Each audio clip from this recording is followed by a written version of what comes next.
Tangan ni boleh dah ni. Assalamualaikum. Hari ni kita main buat hati ayam pat siu dia.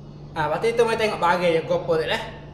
Cicak ikan, sok cireh, sok cili. Cicak, saka, becing dah. Lepas ni sayur je dah. Kacang panjang, bawang putih dan bawang. Lepas tu jangan lupa dah hati ayam dah. Belum kita tengok cara je, okey? Jangan lupa lah tekan like, tekan share dah. Lepas tu kita main tengok sekali. Mula-mula kita katak bawang dulu dah. Fikir dia sikit. Cara ni boleh dah. Mula-mula kita berminyak masuk dulu dah. Lepas tu kita masuk bawang putih kita katak ni. Goreng bawang putih masuk dulu sikit. Cara ni boleh dah ni. Lepas tu kita buat itik je kita ni masuk dah.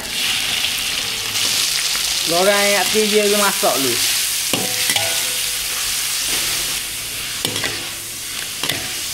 Masak kadang ni boleh dah ni. Lepas tu kita masuk cicak ikan dah.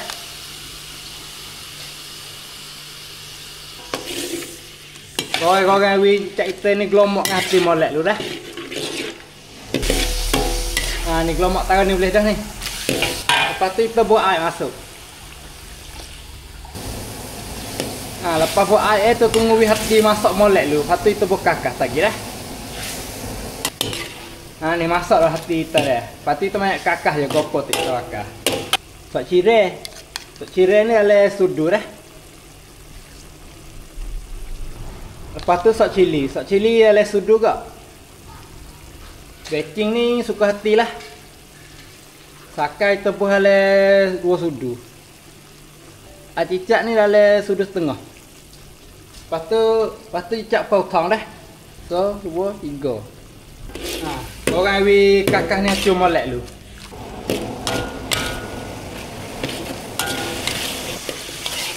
Tahu ni boleh dah ni. Lepas tu kita serecak tengok rasa lah ni dah.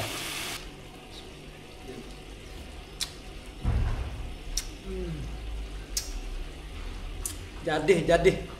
Kita sedap lah ke kita buh dah bawang dengan kacang panjang masuk dah. Lepas tu kita goreng siapa kacang panjang dah bawang tu masuk dah. Kalau punya nampak video ni jangan lupa lah tolong tekan like, tekan share kita dah. Ni. Taruh ni boleh dah ni. Lepas tu kita bakar kek berminyak dah.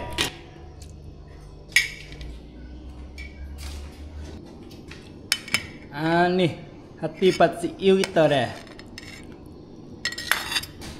Bagian ni jadi bagian ini.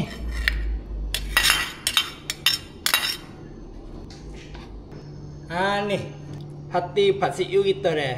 Kalau pian nampak menu ni kita buatlah mana, jadi tak jadi. Boleh komen bawah dah. Lepas tu jangan lupa kod like, kod share, kod titam. Tak faham mana boleh komen bawah juga. Terima kasih.